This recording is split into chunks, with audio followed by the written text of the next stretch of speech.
Bonjour à tous et bienvenue dans cette nouvelle vidéo. Aujourd'hui on va parler du cache en Laravel, donc comment il fonctionne habituellement en Laravel et quelles ont été les modifications faites en Laravel 5.8. Donc d'abord, qu'est-ce que le cache et à quoi il sert, quand est-ce qu'on doit l'utiliser? Alors le cache c'est assez simple, on a une fonction, un helper et une façade pour pouvoir l'utiliser. Et donc on peut écrire cache avec un E, put, et là on va lui donner une clé, une valeur, qui peut être un objet, un tableau, ce que l'on veut, et une durée d'expiration. Ensuite, plus loin, dans une autre requête, on peut faire cache, toujours avec un E, get, et là lui redonner la même clé, et on obtiendra la valeur, et si les 60 secondes sont passées, eh ben on n'obtiendra rien du tout, donc nul à ce niveau-là. Donc ça, c'est l'utilisation basique du cache. Alors quand est-ce qu'on doit l'utiliser? Pour accélérer, on va dire, nos performances sur notre application. Si on voit quelque chose d'un petit peu lent et qu'on n'a pas besoin de le recalculer à chaque fois, qu'on peut le garder, on va dire, en mémoire, entre guillemets, pendant 60 secondes, et dans ce cas-là, ça vaut le coup d'utiliser du cache et ne pas avoir à recalculer cette donnée à chaque fois que l'on charge une page ou à chaque fois qu'un visiteur charge la page. Donc on va faire un petit test avec quelque chose de plus concret. On va faire un utilisateur. Donc je vais faire PHP Artisan Migrate pour pouvoir avoir ma table utilisateur créée. Puis ensuite PHP Artisan Tinker, je vais créer un utilisateur. Donc je vais faire un factory, app user class, create, et ça me crée un utilisateur dans ma base de données. Donc une fois que ceci est fait, je peux stocker cet utilisateur-là dans le cache. Donc là, je vais le stocker user.first. Donc je vais stocker le premier utilisateur. Et je vais le stocker avec la clé user. Et ensuite, je peux le récupérer avec la clé user également. Une fois que ceci est fait, je peux le passer à ma vue pour pouvoir vous l'afficher proprement dans mon welcome.blade.php. Donc je vais l'afficher ici par exemple. Et donc je ne vais pas le stocker pendant 60 secondes, je vais le stocker que pendant 5 secondes pour que vous puissiez un petit peu voir.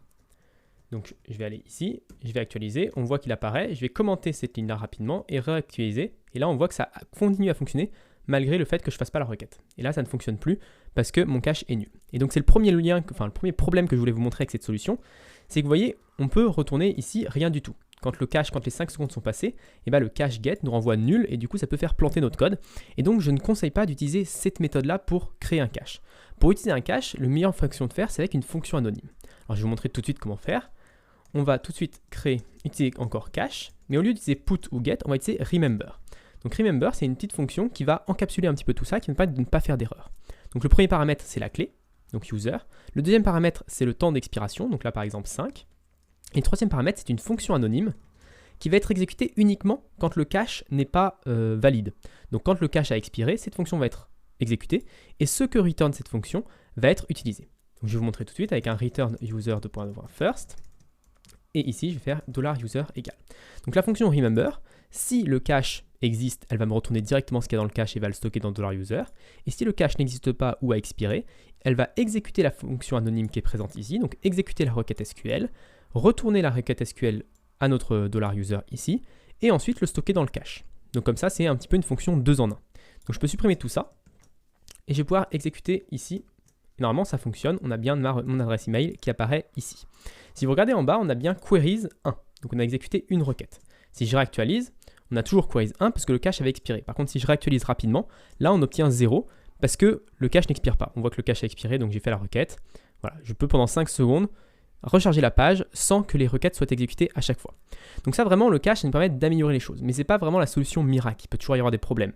Par exemple, ici, pendant 5 secondes, vous allez toujours récupérer le même utilisateur qui est stocké en cache. Donc si l'utilisateur, par exemple, change son adresse email pendant ce temps-là, on aura des données fausses qui seront affichées. Donc il faut vraiment faire attention aussi à ça. C'est que pendant la durée du cache, vous pouvez avoir des données qui ne sont pas à jour et donc ne pas les utiliser telles quelles, ne pas les utiliser comme si c'était vraiment des données sûres. Elles ne sont pas sûres, c'est plutôt pour des statistiques, plutôt pour des choses où ce n'est pas grave si on a 60 secondes, si on a 1 minute de temps d'attente, c'est pas très grave. Par exemple, si on affiche un article de blog sur la page d'accueil, c'est pas très grave si quand on l'édite, il faut attendre 60 secondes avant que l'article se mette à jour, on va dire, pour les utilisateurs.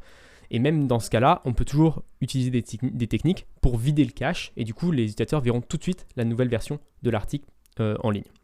Donc ça, c'est pour l'utilisation du cache. Maintenant, quelle a été la modification qui a été faite en Laravel 5.8? Alors si je reviens sur les release notes, on voit qu'il nous parle de PSR16. Alors qu'est-ce que c'est que le PSR16? C'est le PHP Standard Recommendations. Donc c'est vraiment des normes qui ont été développées par des développeurs PHP, on va dire des personnes assez connues dans la communauté. Ça peut être des développeurs Laravel, ça peut être des développeurs Symfony, ça peut être tout et n'importe quoi, des WordPress même. Donc il y a beaucoup de gens qui participent à ces PSR et qui permettent d'unifier un petit peu tous les frameworks et tous les projets PHP. Donc vous pouvez voir qu'il y a pas mal de choses que vous connaissez sans doute. Le PSR2 qui est le Coding Style Guide qui permet de spécifier comment on va mettre nos accolades, comment on va mettre nos parenthèses, où est-ce qu'on va mettre des espaces, où est-ce qu'on va mettre des tabulations, où est-ce qu'on va mettre des retours à la ligne, etc., etc. Donc c'est ce qui nous permet de styliser, on va dire, notre code et de faire en sorte que notre code ressemble à peu près toujours au même code qui soit écrit par quelqu'un dans la communauté WordPress ou dans la communauté Laravel. On a un deuxième qui est très connu, c'est le PSR4 qui est l'autoloading. Donc c'est comme ça que Composer fonctionne, qui nous permet de charger une classe, par exemple une classe de Laravel, une classe de Stripe, de la même manière. Et donc du coup ne pas avoir à réfléchir à comment la bibliothèque a été structurée. Si la bibliothèque respecte le PSR4, ce qui est le cas dans la majorité des cas, et ben vous pouvez directement vous baser sur Composer pour charger ces classes. Et donc nous on a le PSR16, le Simple Cache, qui est on va dire la nouveauté on va dire dans Laravel 5.8. Donc Simple Cache c'est juste une interface, donc une interface PHP telle que vous la connaissez, on l'a ici, avec une fonction get, une fonction set, une fonction delete, clear. Vous voyez il y a plusieurs fonctions et Laravel voulait être compatible avec cette interface là. Donc pour être compatible avec cette interface là, ils avaient juste à faire un petit changement, c'est le TTL. Donc le TTL de Laravel était fait en minutes avant en 5.7. Et maintenant, il est passé en secondes car l'interface demande à un TTL en secondes. Donc si on regarde ici en release note, c'est très bien expliqué. En Laravel 5.7, quand vous faisiez un cache put 30, ça stockait la valeur foo, enfin la valeur barre dans foo, ça la stockait pendant 30 minutes. Maintenant, ça la stocke plus que pour 30 secondes. Donc ça peut avoir des répercussions importantes sur les applications qui sont mises à jour de 5.7 à 5.8. Mais ce n'est pas non plus un changement énorme sur vos applications à juste changer cette petite valeur. Maintenant, je voulais parler de deux choses pour vous montrer un petit peu qu'il y a des liens entre le code, la documentation et comment on exprime notre code pour qu'il y ait moins de problèmes et qu'il y ait moins d'incertitudes. Quand on regarde le PSR, déjà, ce qui m'a choqué quand j'ai lu l'interface pour la première fois, c'est que ici, si je regarde TTL, ils mettent que c'est optional, enfin optional, c'est optionnel, et ils expliquent juste que c'est le TTL value of this item, voilà, etc. Ils expliquent ça peut être un date interval, que ça peut être un integer, donc soit un chiffre, soit une date PHP, mais ils ne disent pas que c'est en secondes.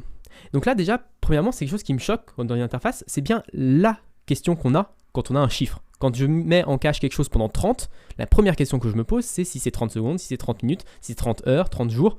C'est la première question que je me pose et je trouve ça vraiment ahurissant qu'il ne l'ait pas mis dans la documentation directement ici, que si c'est int, ça veut dire que c'est des secondes. Alors bien sûr, il le précise dans le document, mais je trouve que c'est un petit peu dommage de l'avoir mis que dans le document et de ne pas l'avoir mis dans la documentation, parce que c'est vraiment une information très importante. Donc ça, c'était un premier point que je voulais expliquer là-dessus, c'est que dans vos documentations, essayez de réfléchir à quelle est la question que vous allez vous poser. Si la question c'est quoi? C'est des minutes, c'est des secondes, c'est des heures. Dans ce cas-là, mettez-le directement dans la documentation plutôt que de mettre des choses qui sont peut-être un peu moins utiles, terre à terre, un petit peu moins pratiques dans la vie de tous les jours. Donc ça, c'était pour le côté de documentation. Ensuite, il faut éviter d'utiliser des chiffres en fait, parce que les chiffres, ça peut être tout et n'importe quoi. C'est un petit peu comme les chaînes de caractères. On ne sait pas trop si ça doit être une clé, si ça doit être quelque chose en camel case, si ça doit être quelque chose en snake case, si ça doit être des heures, si ça doit être des secondes. Voilà, c'est assez vague en fait. Donc là, par exemple, 30, ça ne nous explique pas si c'est 30 minutes ou 30 secondes. Par contre, il y a un autre système en Laravel qui fonctionne avec les dates carbone ou avec les dates datetime, d'ailleurs PHP classique, qui permet de dire expire à telle date. Et là, c'est beaucoup plus clair parce qu'on peut l'exprimer, par exemple, avec now at seconde 30. Donc, on va dire que ça va expirer maintenant et on ajoute 30 secondes à maintenant. Et dans ce cas-là, quand on voit le code, tout de suite, c'est beaucoup plus clair. On n'a pas d'incertitude. On sait que là, ça va expirer dans 30 secondes. Et il n'y a pas d'autres possibilités de comprendre ce code différemment. Si c'était add minutes, ça serait add minutes. Si c'était juste add, par contre, là, on aurait une incertitude. Mais il n'y a pas de fonction add tout court comme ça sur Carbon. Donc, on n'a pas cette incertitude-là.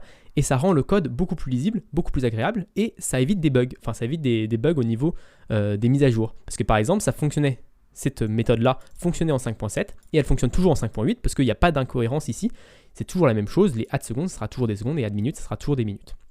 Donc vraiment, je vous conseille dans vos applications d'essayer d'être le plus clair possible dans vos docblocks, mais également dans votre code. Si vous avez des possibilités d'avoir des interfaces qui vous permettent de faire ce genre de choses ici, qui rendent le code très clair, c'est bien mieux que d'avoir juste un 30 qui se balade et on ne sait pas trop pourquoi utiliser 30 on ne sait pas trop ce que c'est que 30. Pour finir, je voudrais vous montrer un petit peu peut-être les performances du cache, à quoi ça ressemble. Donc pour ça, on peut faire un petit test très facile. C'est juste de faire sans cache et avec cache. Donc je vais faire d'abord un sans cache. Donc je vais faire un for each, on va faire un for each de range 1000 as index. Donc range 1000, ça nous donne un tableau de 1000 chiffres qui vont de 1 à 1000. Et donc ici, je vais pouvoir faire un user égale user first.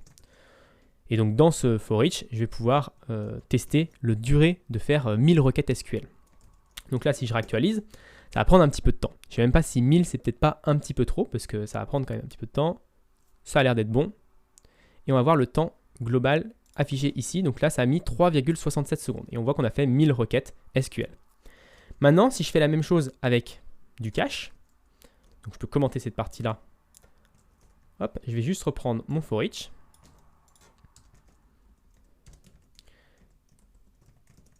Donc je fais toujours le même for each et à la place, maintenant, je vais utiliser le cache et je vais encapsuler ça dans un user first. Alors je vais mettre plus que 5 secondes, je vais mettre 60 secondes à cet endroit-là. Et on va tester à nouveau ça pour voir un petit peu si ça fonctionne bien, si le cache fonctionne bien. Donc maintenant, si je réactualise, ça a mis 3,67 secondes pour juste faire 1000 requêtes. Et là, on voit qu'on est passé à 423 millisecondes. Et on n'a fait plus qu'une seule requête, donc on a été bien plus performant. Donc ça, c'est un premier exemple des gains en performance, sachant qu'actuellement, j'utilise, alors on peut le voir dans mon .env, ici, mon cache driver, c'est file. C'est pas forcément le driver le plus performant, on peut utiliser par exemple Redis pour faire du cache, qui est très très performant lui, même si j'ai pas vu dans mes tests beaucoup de différence entre file et Redis ici comme ça en faisant sur mon ordinateur, mais dans les faits, c'est quand même, je pense, plus performant Redis. L'avantage de file, c'est qu'il n'a rien à mettre en place. Vous n'avez pas besoin d'avoir un serveur Redis, vous pouvez juste mettre file et vous avez déjà du cache qui fonctionne, qui est beaucoup plus performant qu'une requête SQL classique, avec bien sûr tous les désavantages que je vous ai dit tout à l'heure, c'est-à-dire qu'il faut faire attention à toujours qu'il y ait quelque chose dans le cache quand vous le récupérez, et quand vous utilisez Remember, il faut faire attention que pendant 60 secondes, votre donnée peut être fausse, ou entre guillemets pas à jour, pendant au moins 60 secondes. Après, elles se remettront à jour automatiquement. Donc voilà pour cette vidéo, j'espère que vous avez présenté un petit peu comment fonctionne le cache, quand l'utiliser et quels sont les avantages et les inconvénients du cache. J'espère qu'elle vous a plu. Si elle vous a plu, n'hésitez pas à vous abonner et à la partager. Et moi je vous donne rendez-vous très rapidement dans une autre vidéo sur Laravel.